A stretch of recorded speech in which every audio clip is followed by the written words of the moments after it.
Thank you, Carsten. Can everybody hear me? Great. Okay, well, thanks for being here. Thank you to the organizer, first of all, expansion team, and of course, Cornelius, Kai, Rainer, where are you? Okay, wonderful. We are in New York now. I just wanted to say we have since 2008 an office here in New York, and when I was sitting with the guys yesterday, we said together, they said, wow, 6 cases and no case from America. So I think this is something we all have to work on, that America is waking up, okay? So I would show you a case. It was hard to get this case out because UBS, the Swiss bank, they're very, very, decent about the communication of what they do. But finally, they allowed us to show this case. It's very complex, so I'm going to be fast. I stopped it yesterday as 20 minutes, maybe 21. But, and I promise you can even close your eyes if you don't fall asleep, because we don't have much to read. But the good thing about it, I hope my thing isn't working. Okay, the good thing about it is working.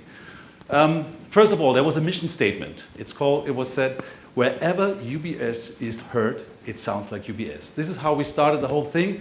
They said this is where where we will be in the future. And also, from the beginning on, there was a whole team involved in the thing. We started this whole process 2006. And we started, of course, you have seen that, I won't bore you with it, of course, with a brand audit, benchmarking, competitive review, and something very important, IP, intellectual property, because UBS said, we want to own this sound. So we had to really think about how we can manage this thing, and also financially, but they were very open to this. Also, I think also this is inspiring and encouraging.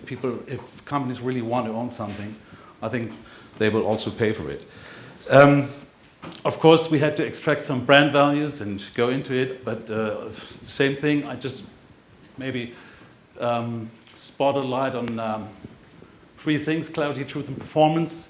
Of course, another thing that they have is they went for the client benefit. It is the other thing. And what we did with that one, we had a research first of all. This is a bit unusual, but they wanted to, because this is a worldwide project, started in Switzerland. Basically, we worked out of London most of the time. And they wanted to know if there are any intercultural differences or intercultural misunderstandings on the topics, and certainly how people perceive it musically. So first of all, we realized that there are no test designs, so we had to develop a test design. So I need a bit of Coke. Which we've done, and then we did a research in 7 cities: Hong Kong, Tokyo, Munich, London, Madrid, Zurich, and New York. And the outcome was that people had, in the target group of UBS, had quite a common understanding of how confidence, and certainly confidence was one of the main factors, is perceived by the people. And we found out that there is something common that was important, because now we could start to do the worldwide acoustic branding. Next thing we did, and we had these things, we added some more values to it. And then we used something that we call the acoustic transfer interface. So let me acoustic transfer interface, yes. This has been developed back in the 90s when we did a software for a music search engine. And this software had, apart from, the things like style and tempo, but it also a big part of emotional descriptions, mood settings, and also associative adjectives, let's say. And the software went onwards, sold to Sony. Now it's the core of this is in Real Networks bought it, so Rhapsody, Grace Note, they all work with that. But we kept this thing that's called acoustic transfer interface, allowed us to really point certain understandable, for composers, understandable parameters to this to the briefing. And of course the briefing, I think the Ariella case showed very, very, I think it was pretty good, because there are a lot of points in the briefing that we use. For example, yeah, style, rhythm, pace, timbre, origin, key.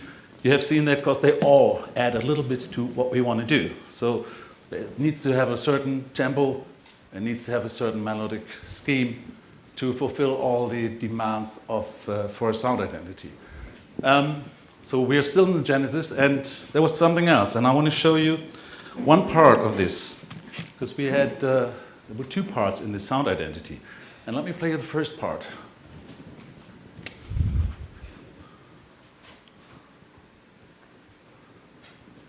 Got it? Sure. You mentioned it before. Silence. The pause. We defined a pause as element of the acoustic identity of UBS. This is a little bit, if you know a little bit about graphic design, white space. White space stands for generosity and also for confidence, certainly here.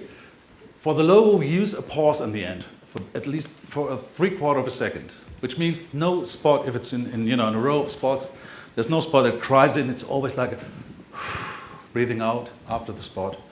And they bought it, and it works. So, well, let me play the part before the pause, what we created then. We had 4 teams in, is this the pause? This is the pause, you heard it, again. We had 4 teams in 3 countries, 2 teams in Great Britain, 1 in Germany, 1 in America. And we had a steering committee in London where all the country leaders of UBS marketing came together.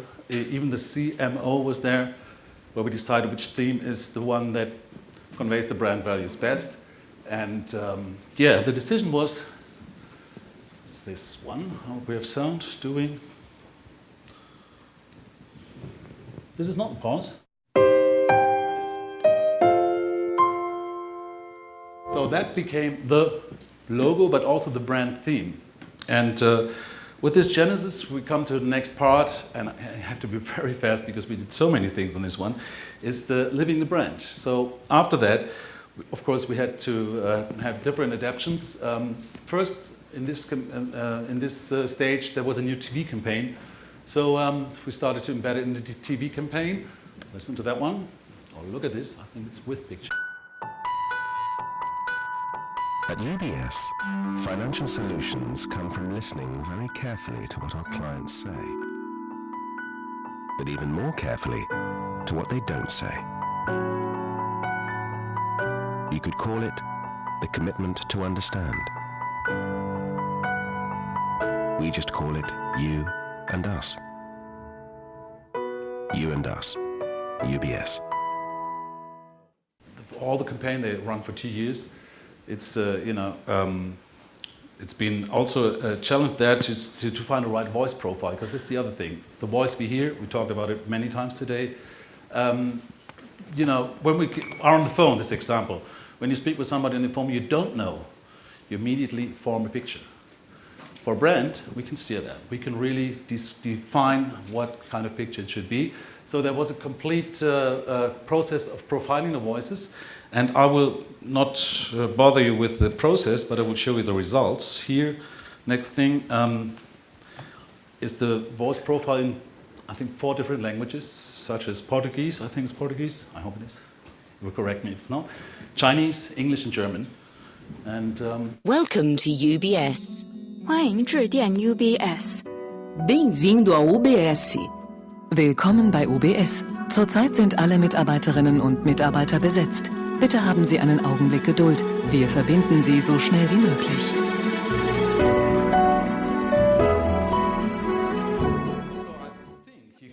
you can hear a certain timbre, a certain personality behind these female voices. We did the same for the male voices. You heard them in the commercial. And of course, next step, we had to make sure that the international usage of this is kind of correlated. So, of course, we came to guidelines, and we used a lot of samples. We came here to New York, where we had like the best selection of voices from all different countries, and made samples for the guidelines for each voice, I think of 40 regions or whatever. So even people in whatever, China, Australia, New Zealand, you go in the guidelines, can listen what their voice should sound like. We can't define the voice, like in person, because that's nearly impossible, but so they can go to their studio, say, look, this is the voice we need for whatever, the commercial or whatever we do. And also, of course, a big part in guidelines, I'm going through that also very fast, because I think you all have an idea. We've seen a lot of guidelines today. Here it's about brand theme integration. It's really clear how the theme should be used, because we shouldn't overdo it. That's one thing. And there's another chapter in this in these guidelines is acoustic pollution, where the whole chapter where we said, you know, we don't have to play the sound wherever it's possible. It has to make sense. It has to have a meaning. Otherwise, you know, we overdo it, and that's also dangerous. So the whole brand management process started here. Another learning we had, all these people in marketing are visual people, most of them. So you need good examples, good visual examples. Here, for example, you can exactly see how the logo, and you'll see it's a different logo now, how it has to be integrated with the morph, as they call the visual morph.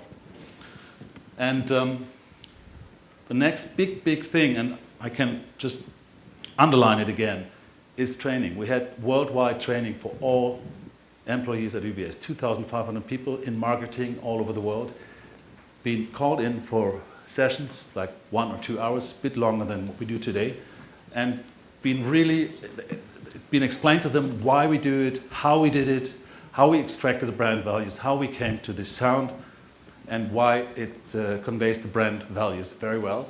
They all understood it, and even better, they came back with their own ideas for new touch points.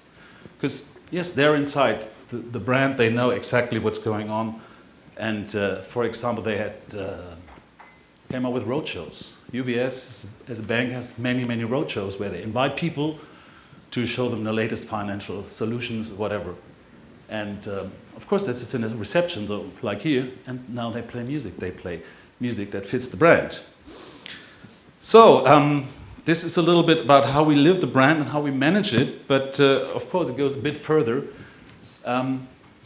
We had also defined a style, we call it Music Galaxy, a style field in which UBS is working. The overall expression of UBS is new classic, but of course, if you go to a roadshow, you have completely different kind of people coming.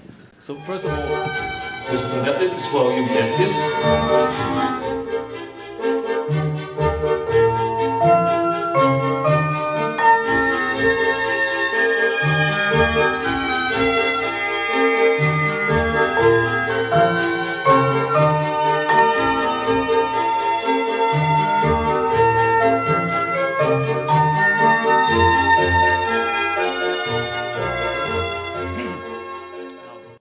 Let's say they have a reception for like very high profile people with a lot of money, wealth management, and they play another style, the jazzy one.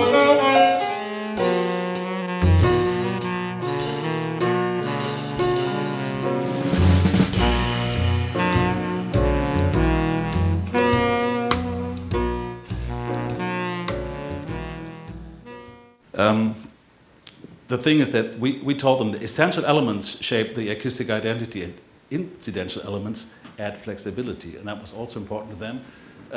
For example, when they have like young traders, what they called here, analysts, traders, pension funds, they're more young, dynamic, success-driven people. So they want to also have a lot of music style.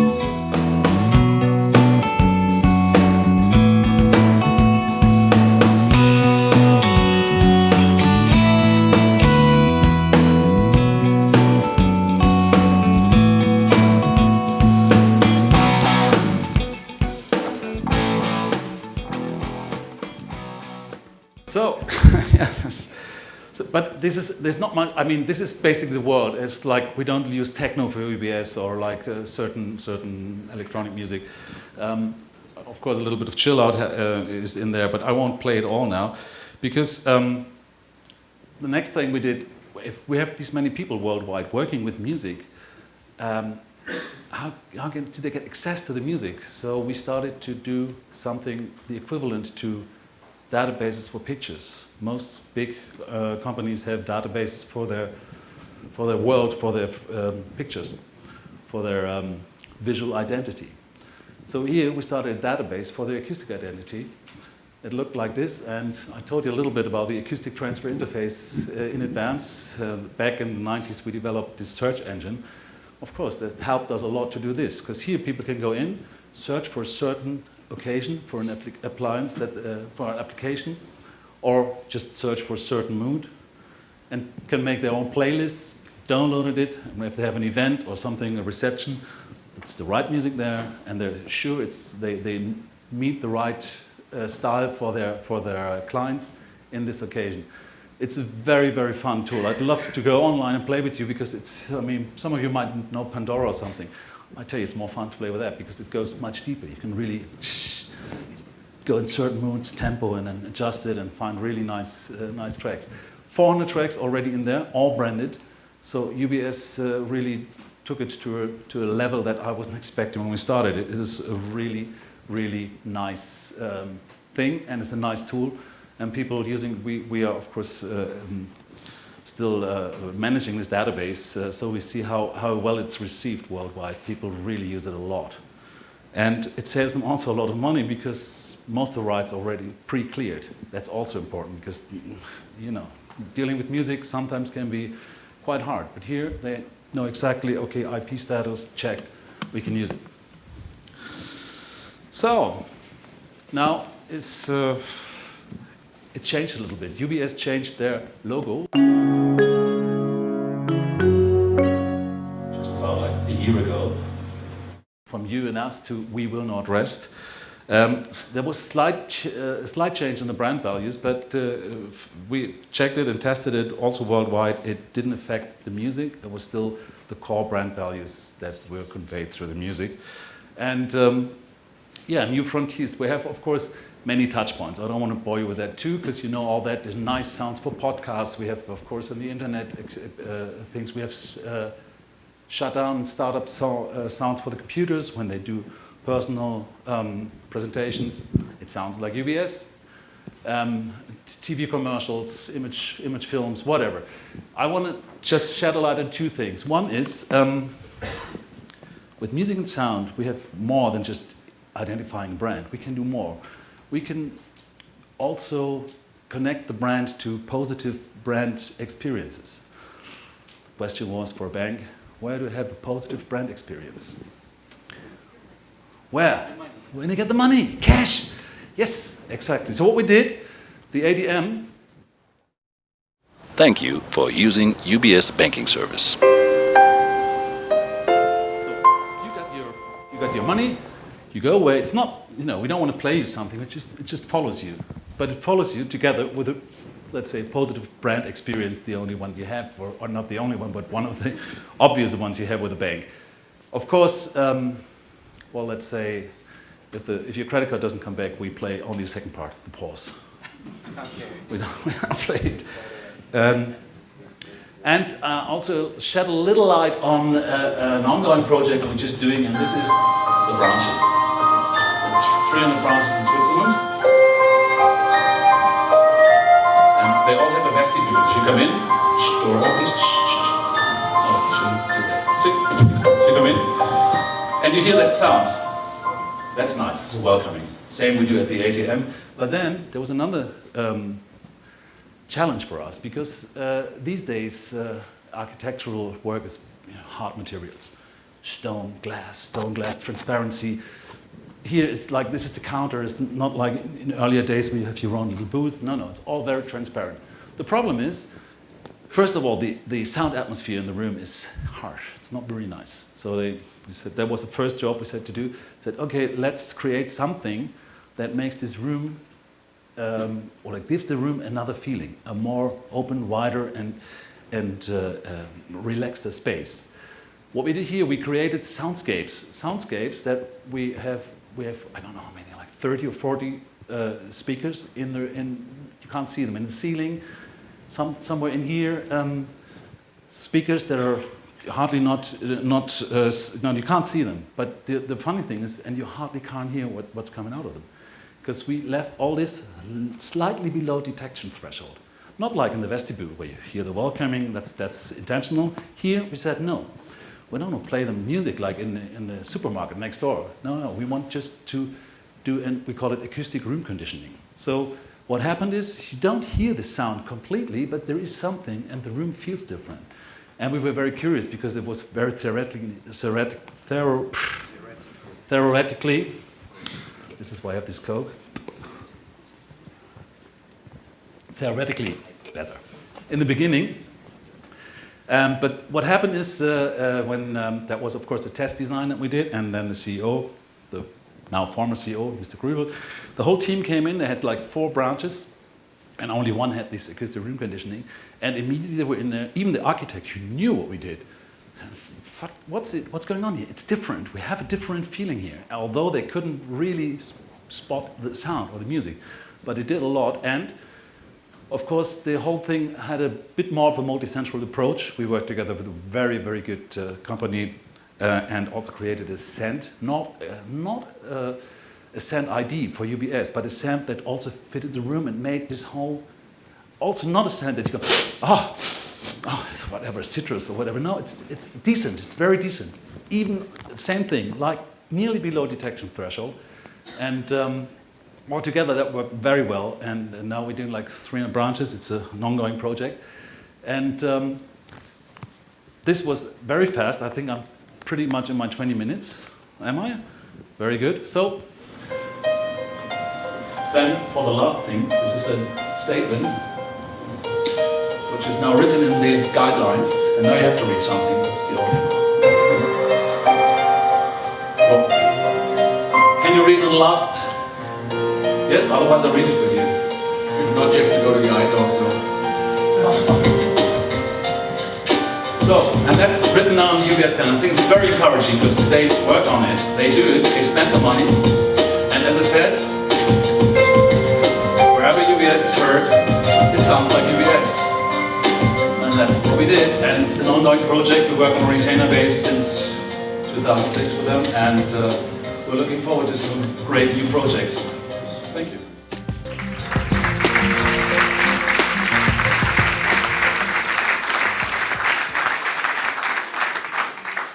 Thank you, Wilbert. That was very interesting what you showed us. And a good point, there's also what you addressed, Wilbert. I want to come back to this, is training the people, explain to them why you do it and how you do it, that people understand what's going on. It's not just some new sounds. The sounds have a reason why they're there, why they have been derived, and why they live in this sound environment now, and that there are some changes. And interesting also, make it available to employees in every branch that they can act on it and make sure that they're using the right files. And the good thing with files is you can't so easily mess them up as you can with visual stuff, where suddenly colors change and stuff. So we have an advantage here that it's more difficult for people playing with that stuff. Well, let me add one thing. They've also been trained about production quality, sound quality, because it is important to them that it never sounds cheap or sounds too compressed or stuff like that. We trained them already also about these topics. You know, they learned, open up your ears, you know, it should sound good. Your ears are important to make an evaluation, as you said, with the branches. So once again, Wilbert, thank you very much for your presentation. Thank you.